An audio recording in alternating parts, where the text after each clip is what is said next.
Muchas gracias. Bueno, en primer lugar, agradecer a Tegrus la invitación que amablemente hace casi todos los años para que participe en este simposio, en este congreso, que la verdad me encanta participar en él, sobre todo porque viniendo de otros campos, como se verá en la presentación, pues es importante estar en el mismo terreno que los usuarios y los que tienen material sobre la playa y que realmente pues son los usuarios finales de lo que vamos a contar en nuestra presentación. También quiero agradecer a Vicente Ibarra, que anteriormente ha hablado, el jefe de la demarcación de costas de Valencia, en primer lugar por sus palabras sobre mi presentación, que le agradezco muchísimo, y además porque ha introducido algunos conceptos que nos servirán de apoyo para ver la presentación que voy a hacer. En primer lugar, hay que decir que prácticamente, y aunque parezca lo contrario, todas las playas del Mediterráneo están en erosión. Es decir, el mar Mediterráneo es un mar claramente erosivo. Y si tenemos algún ejemplo, como hemos visto esta mañana, de algunas playas que no están en erosión, es porque claramente se apoyan en obstáculos más o menos artificiales o naturales o de otro tipo, como puede ser, aquí tenemos el mejor ejemplo probablemente que haya en nuestro litoral, que es la playa de la Malvarrosa, claro, apoyándose en las obras de los diques de abrigo del puerto de Valencia, que ya veremos, pues tienen casi una antigüedad del siglo XIV, pues lógicamente ha ido creciendo de tal manera que, como anécdota contaré, que anoche, intentando llegar a la playa, pues cuesta realmente trabajo, porque digamos desde la ciudad hasta que ves la arena, pues hay mucho terreno recuperado que anteriormente era playa, como veremos con posterioridad. Bien, sin más, pasamos a una especie de índice que es fácil de ver. Una introducción del problema que tienen las playas en el mar Mediterráneo, escenario y lecciones del pasado, las playas, su futuro y algunas conclusiones. Bien, como el escenario en donde voy a enmarcar esta presentación, pues prácticamente coincide con el señalado por Vicente Ibarra en la anterior presentación. Tenemos una fragilidad de la franja costera y esto que suena a un tópico es que es absolutamente real y él quizá ha puesto mejores ejemplos que los que yo tengo aquí para ver que realmente cualquier pequeña perturbación que se produce en una zona del litoral tiene una repercusión que, en fin, está estudiado lógicamente en la técnica costera, pero puede llegar a tener una repercusión de centenares de kilómetros aguas abajo de donde se produce pues esa obra o esa interrupción por lo tanto ese es uno de los principales escollos que nos vamos a encontrar para definir la situación real de nuestras playas. Es que nos encontramos en una zona francamente frágil. todo lo contrario de lo que sería la fragilidad sería pues si las playas, como en algunos casos ocurre, son muy robustas o digamos son poco frágiles o quizá hay otro término que se usa más en la terminología anglosajona, que es resilience, y que me parece que no existe en castellano la palabra, para ver el efecto contrario a lo que hemos llamado fragilidad. Es decir, una playa o una zona es muy resilient, como dirían los anglosajones, cuando cualquier perturbación tiende a minimizarse con el tiempo y no llega, digamos, a hacerse cada vez más grande. Por ejemplo, si una playa es completamente estable por razones naturales o artificiales, pues lógicamente, como puede ser, y volviendo al mismo ejemplo anterior, la playa de la Malvarrosa, pues es difícil considerar que esta playa tenga un elemento de fragilidad. Todo lo contrario, es decir, cualquier perturbación que se hiciera en esa playa, pues automáticamente con el tiempo pasaría a la nada, se desvanecería, y por lo tanto, pues este es el concepto contrario. Sin embargo, pues en el 90% restante de las playas, pues efectivamente sí que son frágiles. Otro aspecto, y que también ha tratado Vicente anteriormente, es la presión de uso. Es que prácticamente en todos los países, pero en España pues igual, lógicamente, digamos, la población se ha centrifugado y tiende a irse a las zonas costeras. Esto, si la población ha ido a las zonas costeras, pues digamos, esto lleva consigo no solamente el urbanismo litoral con todas sus consecuencias en la dinámica litoral, sino también pues el resto, viales, traída de agua, etcétera, etcétera, etcétera, que lleva consigo la zona litoral y que hace que, por lo tanto, sea muy importante considerarla como un elemento esencial, eso de la presión, digamos, de uso. Y un tercer aspecto que considero interesante es que, lógicamente, tenemos que hacer una ordenación de las playas, pero hay que hacerlo, en la mayoría de los casos, una ordenación en un marco de erosión costera. Es decir, no se puede hacer una ordenación, y me parece que ha puesto un ejemplo muy bonito, que es el de la playa de Benidorm, donde se ha cambiado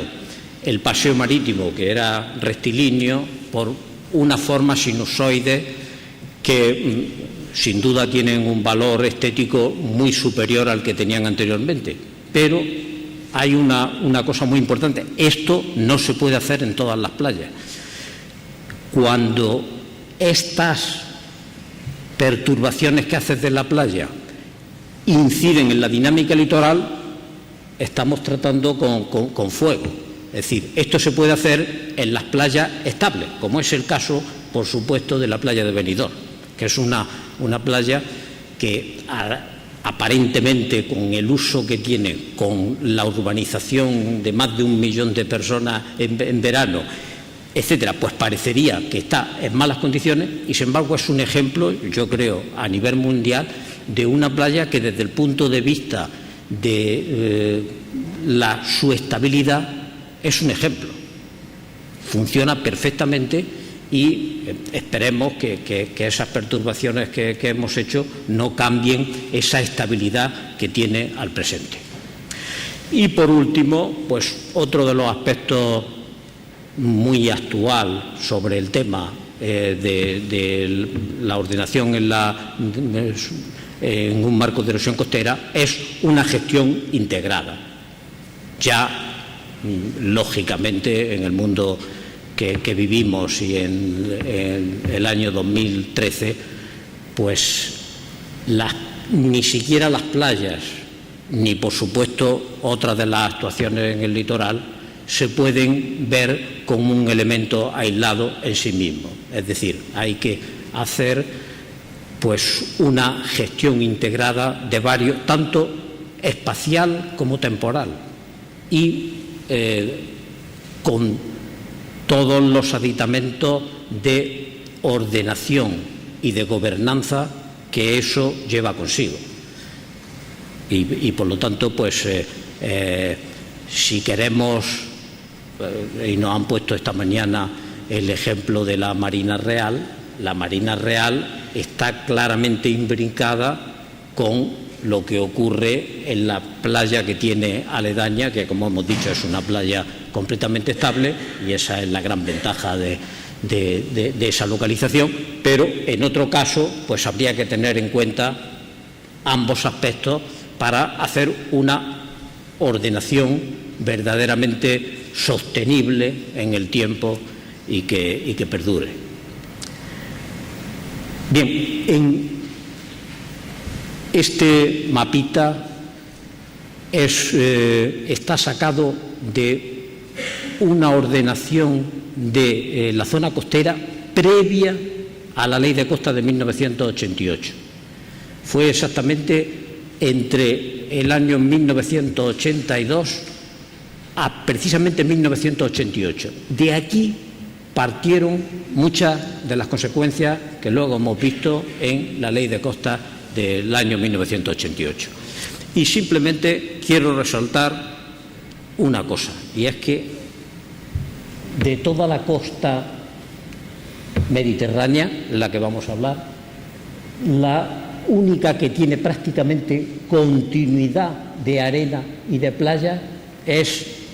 el que conocíamos en el pasado, y no sé si se sigue llamando así, el óvalo valenciano.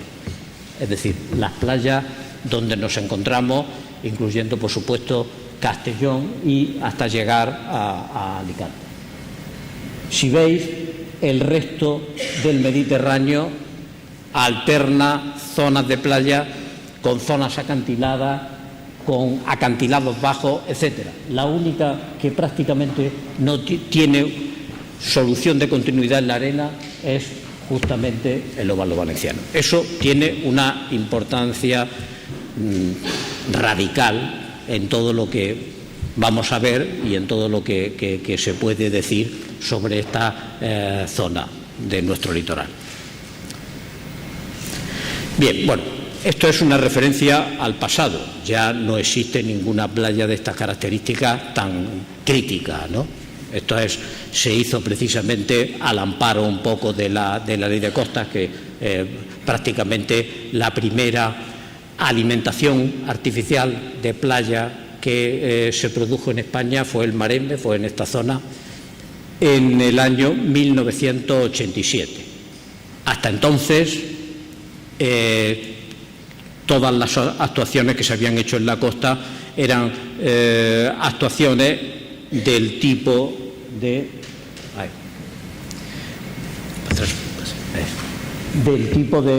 hacer espigones, que en este caso pues lógicamente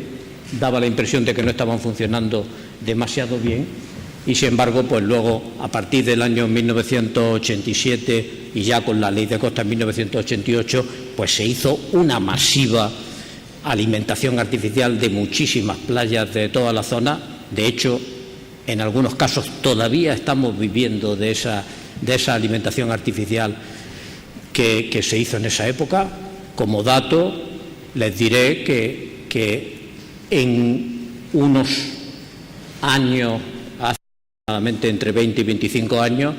la cantidad que se aportaba de arena a las playas artificialmente en España pues era comparable a la que por otras causas se usaba, por ejemplo, para alimentar las playas en Holanda, en los Países Bajos, en Estados Unidos, que tienen el mismo problema también de erosión debido a otras causas. Y por lo tanto, bueno, esto es una actividad que hoy ya no se hace, o no se hace tan masivamente como se hizo en esos años. En esos años se llegaron a verter aproximadamente unos 10 millones de metros cúbicos año, es decir, que era una cifra comparable a lo que se estaba haciendo en los países más avanzados del entorno, vamos a decir, costero de la época. Y es simplemente un recordatorio de que las playas pueden estar bien, pero a lo mejor en el pasado no lo estuvieron. Se tuvo que hacer alguna intervención más o menos dura en ellas y en el futuro pues esperemos que digamos se puedan reproducir estas actuaciones cuando las defensas de la playa no hayan funcionado lo bien que presuponemos que van a funcionar. Bien, bueno, y otra cosa muy importante, que también la ha citado Vicente anteriormente, es que el turismo no es una cosa nueva. Es decir, el turismo es relativamente reciente, no es, quizás en nuestros países, en España, pues digamos el gran culto a la playa, como pone aquí en esta novela de Agatha Christie, Volant de Sang, que aquí se tradujo por Maldad bajo el sol, o también Las vacaciones de Poirot, y dice esta cosa tan curiosa: en 1922, cuando el gran culto a la playa fue finalmente establecido y la costa no se pensó que era demasiado calurosa en verano. Eso también pasó aquí en España, quizá con posterioridad al año 22, es decir, aquí a lo mejor empezó en los años 50, pero es que es así, y lo ha señalado antes Vicente, es decir, que la costa, él ha puesto el ejemplo del año 18, pues nadie la veía como problema y se construía en ella y prácticamente no había ninguna afectación en las, digamos, en las distintas playas, y no porque no la hubiera, sino porque no se pensaba que estábamos haciendo un uso indebido de una zona que era libre. De hecho, tenemos ejemplos verdaderamente maravillosos aquí. El primer ferrocarril de España pues se hizo prácticamente, el Barcelona-Mataró se hizo prácticamente por la playa. ¿Por qué? Porque era un terreno barato que nadie, digamos, o quería, entre comillas, y por lo tanto pues esto también es uno de los aspectos que inciden en el valor actual de nuestro turismo. Nuestro turismo, y ya lo han señalado pues todas las fuentes, claro, es un turismo básicamente de sol y playa, y por lo tanto pues es aplicable esto que decía Agatha Christie en su novela. Bien, bueno, y un ejemplo con relación precisamente al puerto de Valencia. En la Edad Media, esto, digamos, era una costa rectilínea y se hizo esta pequeña obra que, curiosamente, coincide con la dársena más interior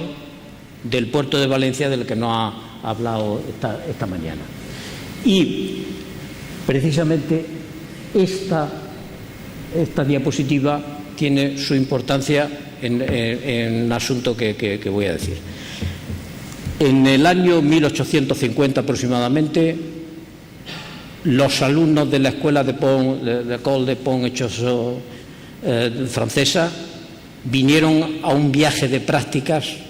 a España, y uno de los sitios que visitaron fue precisamente el puerto de Valencia, que entonces, justamente con la creación del Ministerio de Fomento, aproximadamente en la mitad del siglo XIX, pues empezaron a hacer las grandes construcciones. De hecho, este dique pues sigue prácticamente la misma alineación de la que tiene el actual dique norte, que ahora, bueno, está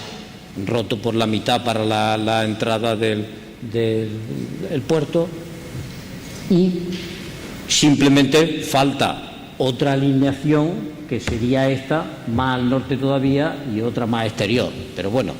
la alineación era esa. Y curiosamente, en un libro muy interesante que escribieron de ese viaje de práctica, dice que las arenas que se apoyaban en este dique iban más rápido que la construcción del dique, de tal manera que efectivamente tenían tal problema de sedimentación de lo que actualmente es la playa de la Malvarrosa, que no les daba tiempo, con los medios que tenían en el año 1850, que lógicamente no son los medios que los que tenemos hoy, y no les daba tiempo de continuar el proceso del dique a la misma velocidad que la playa se iba apoyando en él. Y por lo tanto, pues, digamos, hubieron problemas que señalaron estos alumnos de la escuela en un libro que luego hicieron. Bueno, luego ya, pues, otra visión del puerto, tal y no es la actual ni mucho menos, pero para indicaros de que efectivamente esta alineación es la misma que la que tenía en 1850, en la mitad del siglo XIX, y luego, pues lógicamente se hizo este quiebro, etcétera, etcétera, y todavía pues continúa hacia adelante.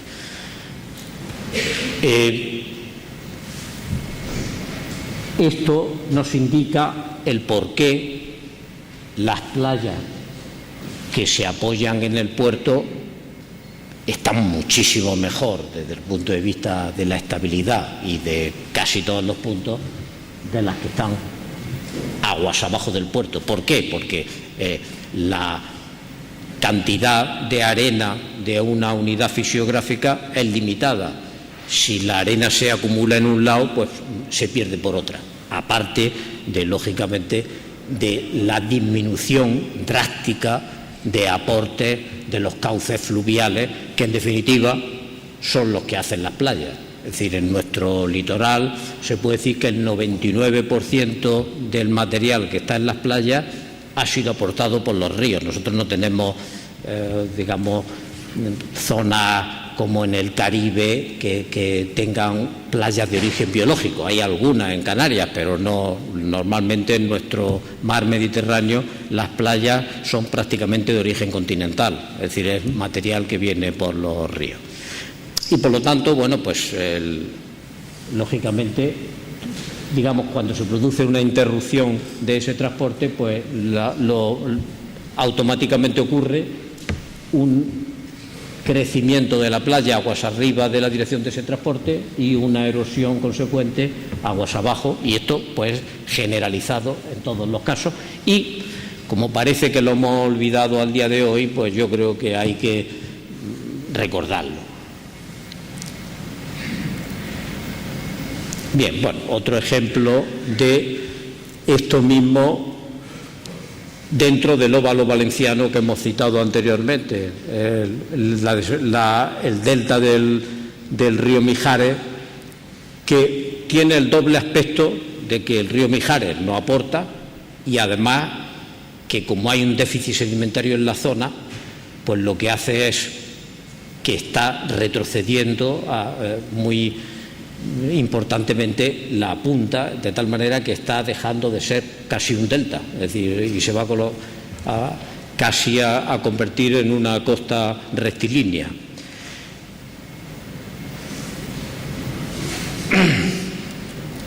Bueno, y esto, pues el otro ejemplo clásico también dentro del óvalo valenciano de la tremenda acumulación de arena aguas arriba del puerto de Burriana, y lógicamente, como es esperable, pues la falta de material sedimentario pues prácticamente en todas las zonas digamos, no quiero insistir mucho en este aspecto porque realmente digamos, todos los conocemos y todos sabemos que es así, ¿no? Bien, bueno, vamos a referirnos en un programa europeo que hubo entre los años 1991 y 2002, pues una serie, entre los que estaba, digamos, España, Francia, Italia, incluso Inglaterra y tal, pero bueno, como nos vamos a concentrar, Grecia, como nos vamos a concentrar en el Mediterráneo, pues solo vamos a hablar de los casos que afecten propiamente al Mediterráneo. Y en eso, digamos, en ese estudio europeo de la Comisión Europea, se llamaba SAFE, el programa SAFE, pues en el que participamos nosotros, estuvimos comprobando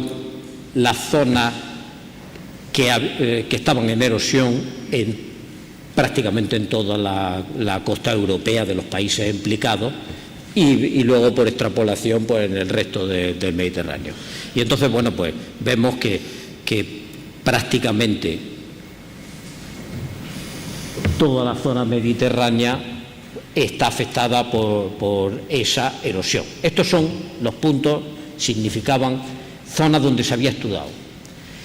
Y como estábamos en los años álgidos de las grandes actuaciones en la costa, pues digamos en nuestro país teníamos, me parece, unas 1050 actuaciones en ese momento, de mayor o menor importancia. En otros países pues tenían muchísimas menos, pero lo que sí indicaban los gráficos es qué zonas, digamos, de su litoral, pues digamos, tenían problemas. Y entonces, bueno, pues veíamos que en España pues era prácticamente todo el Mediterráneo, luego concentrado en zonas, digamos, más importantes. En Francia, pues en la costa mediterránea de Francia, alrededores de Niza y de sus playas, y en Italia, pues en la costa norte de Roma hasta llegar a Génova, y luego pues en la costa del Adriático, donde está, por ejemplo, Venecia, que todos sabemos que el Lido pues era una de las playas emblemáticas mundiales, y sin embargo pues no hay nada más que ir a verla y está llena de espigones. Es decir, que realmente algo ha pasado ahí grave, que hace que playas con un nombre que trasciende con mucho al país de donde están, pues tengan problemas graves debido a esto de que estamos hablando, porque prácticamente todos los problemas de erosión que aparecen en estos países que formamos ese grupo, el origen es el mismo, prácticamente. Bueno, y la otra diapositiva, bueno, pues la zona más crítica dentro del óvalo valenciano, la zona más crítica de erosión no es precisamente Valencia, sino más bien Castellón, y digamos por causas muy claramente reconocibles, ¿no? Y entre ellas pues esta, digamos, zona de La Llosa, etcétera, Almenara y otras que digamos con un retroceso muy importante, digamos, de la línea de costa, retroceso que se ha mitigado a base, en algunos casos, pues de escollerar, digamos, el frente costero, y entonces la pérdida, digamos, como capacidad, digamos, como playa. Bueno, y en Grecia, aunque no se ven muy bien los casos, pues igual, también zona crítica que prácticamente en todo su litoral, que también concretamente aquí, ahí también hay otra zona, luego en Rodas, en Creta, etcétera. Bueno, prácticamente toda la costa también tiene un proceso erosivo más o menos acentuado. Bueno, y un ejemplo, ¿qué pasa cuando hay erosión? Bueno, pues cuando hay erosión lo que tenemos que hacer es hacer obras de defensa que son, digamos, más o menos estéticas, en algunos casos no, está en la zona de Sitges, pero que demuestran que la playa o las playas o este entorno, digamos, costero no está en buenas condiciones. Cuando tenemos que hacer esa cantidad, digamos, de obras de defensa, de diques exentos, etcétera, etcétera, quiere decir que las playas tienen algún problema, sea el que sea. Bien, y otro aspecto muy importante, digamos, sobre la erosión costera es qué pasa en los deltas. Hemos citado antes el del Mijares, pero, digamos, bueno, por una publicación también internacional, señalan que en el Mediterráneo hay dos deltas. Curiosamente no viene el delta del Ebro, que también está retrocediendo, al menos en su punta, digamos, de una manera clara, como ejemplo paradigmático mundial de delta en erosión, pues lógicamente está en el Nilo. El Nilo, claro, ya está afectando a todas las playas prácticamente de Egipto, ahora lo veremos. Es decir, que también la erosión no solamente se produce en el Mediterráneo norte, sino también en el Mediterráneo sur. Y concretamente, bueno, en Marruecos, en Sabou, pues también, que es otro delta, también tiene un proceso erosivo grave. Por lo tanto, el mar Mediterráneo como tal y el Adriático, es decir, los mares conectados a él, pues tienen en general procesos erosivos más o menos virulentos, más o menos graves, que con el tiempo en algunos casos pues se han ido tratando y en otros casos pues siguen igual que estaban, con defensas más o menos duras de playa. Bien, bueno, ¿y qué pasa con el cambio climático? ¿Cómo va a afectar el cambio climático a la erosión costera? Desde luego, lo que sí se puede decir es que la erosión costera no va a mejorar desde el punto de vista del cambio climático. Pero lo que sí hay que ser es cauto y referirnos a datos. Es decir, con el cambio climático yo creo que hay que dejarse más de hipótesis más o menos avanzadas e irse a los datos. Y tenemos unos datos, pocos datos y algunos muy clarificadores, y uno es pues la famosa, la Killing Curve esta,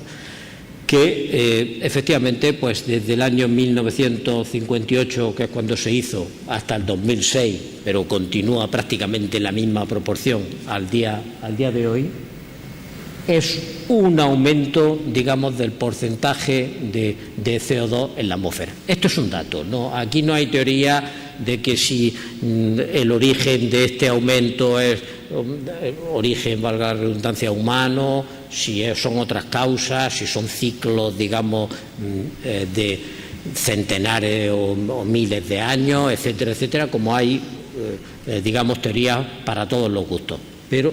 el dato es este, que hemos pasado de 310 a 380 partes por millón de CO2, y la curva,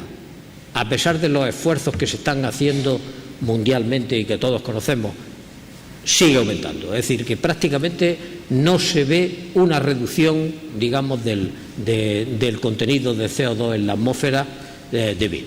Probablemente no todas las causas de este aumento sean humanos, es decir, que hay algunas causas de otro tipo y precisamente la siguiente pues nos da en cientos de miles de años que ha pasado, digamos, es decir, está subiendo impresionantemente el CO2, pero todavía no hemos alcanzado cifras que se han producido en el pasado, es decir pero ya estamos hablando de tiempo geológico. Y esto mismo pasa con las temperaturas. Estamos hablando del calentamiento global y es verdad que se está produciendo y que parece que por lo menos en el océano y en Europa continental pues sí que se estima un aumento, digamos, de la temperatura de 0,2 grados, etcétera, etcétera, habría que revisar, pero una cosa muy importante, no tengo la curva aquí, es que todavía parece que la temperatura actual no ha superado la que se produjo en la Edad Media, en el famoso periodo de las pestes de la Europa continental. Y por lo tanto quiero decir que todo hay que mirarlo con una cierta perspectiva, pero bueno, yo creo que las consecuencias que hay que sacar de estos estudios es referirnos, está bien hacer, teorías y hacer hipótesis sobre los posibles aumentos, etcétera, como acaba de sacar, digamos, el panel de cambio climático de la ONU, ha dado, digamos, me parece que es la siguiente, bien, es muy parecida, digamos, los aumentos hasta el 2100, pues son muy parecidos a los que ya estaban contemplados anteriormente, que es esta curva, y que podríamos decir que en un siglo pues sube a lo mejor 1 metro el nivel del mar. Claro, 1 metro el nivel del mar en un siglo efectivamente es el aumento de 1 metro sería catastrófico, pero en un siglo, teniendo en cuenta que sería a 1 milímetro por año, pues lógicamente las consecuencias ya entre que digamos las playas se van acomodando digamos a esos aumentos y luego la intervención humana que va haciendo que eso se va reduciendo, pues quizás no sea tan espectacular, sobre todo en los casos de las curvas más extremas, que son las que presentan, digamos, más problemáticas, ¿no? Porque en esta extrema me parece que la subida media anual pues está del orden de unos 6 milímetros año. Eso ya sí sería importante y se notaría, digamos, año a año en las playas actuales de nuestro país. Y para terminar este tema, ¿cómo afecta esa subida del nivel del mar a las playas? Pues precisamente es digamos, del relieve terrestre, teniendo en cuenta que las playas pues son el relieve terrestre que tiene menos pendiente, pues lógicamente es el más afectado y está además al nivel del mar, valga la redundancia y valga la perogrullada, ¿no? Pero está la famosísima regla de Brun, que nos dice que la subida del nivel del mar no solo se manifiesta, vamos a decir, en la tangente del ángulo que forma la playa, y por lo tanto subiría la parte proporcional, es decir, si sube 1 milímetro y la playa es del 10%, pues subiría 10 milímetros, es decir, en horizontal, etcétera, etcétera. Sino que hay un efecto adicional, y es que si tenemos un perfil de equilibrio antes de que suba el nivel del mar, que es este, y tenemos una subida del nivel del mar y suponemos que el perfil no cambia, pues lo que se tiene que producir es que este área rayada sea igual a esta, con lo cual, para que eso se produzca, esto tiene que ser mayor, teniendo en cuenta que las playas son cóncavas, tiene que ser mayor que la tangente del ángulo en todos los casos. Y entonces, pues, Brun dio esta ley sencilla, que es que el retroceso es igual a la subida por la relación que hay entre esta distancia y la profundidad en la que se considera que ya no se mueve el sedimento. Y esto, para las playas americanas, que son las que él estaba estudiando, pues daba la famosa regla de que por cada milímetro de subida del nivel del mar se perdía un pie de playa, es decir, 25 centímetros de playa. Cada milímetro se produce un retroceso de la playa de 25 centímetros, con lo cual eso ya no es la pendiente de la playa, sino que es bastante más. Esa regla de Brun, de número gordo, pues probablemente quizás no es aplicable a todas las playas, digamos, de nuestro litoral, pero como regla básica sí que puede valernos para dar una indicación, teniendo en cuenta que según los cálculos medios la subida del nivel del mar anual que se va produciendo es de 1,5 milímetros, pues resulta que por esta razón se perderían unos 40 centímetros de playa cada año. Quiere esto decir que en las playas, una playa media en nuestro país puede perder perfectamente 1 metro al año. Bueno, pues de ese metro, 40 centímetros pueden ser producidos por el cambio climático. Y esto es, digamos, un dato, porque, digamos, podemos no estar de acuerdo con la simplificación que supone la regla de Brun, pero esencialmente este esquema tiene que ser verdad, porque si no tendría que cambiar el perfil y las consecuencias entonces serían incluso más graves, ¿no? Es decir, que la teoría está perfectamente establecida y eso sí que sería, digamos, un dato. El problema está que es muy difícil estimar en nuestras costas si realmente se está produciendo esta subida de 1,5 milímetros año. Eso a nivel global. Sí, sí. Bien, bueno, ¿y qué pasaría cuando se produce una subida del nivel del mar? Bueno, pues es decir, esto es un catálogo de alteraciones: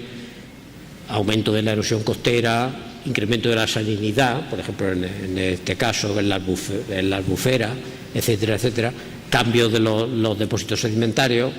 incluso algunas fuentes hablan de incremento de la altura del oleaje y disminución de la luz en fondos marinos y por lo tanto pues cambios de los biotopos que sustentan estas. Bien, bueno, ¿qué soluciones hay a este respecto? Bueno, pues seguir estudiando. Aquí, digamos, el grafismo es simplemente para indicar que tenemos que seguir haciendo esfuerzos en estudiar la naturaleza y hacer seguimientos de las playas y hacer batimetría y hacer tal. Tenemos que calcular, esto, bueno, pues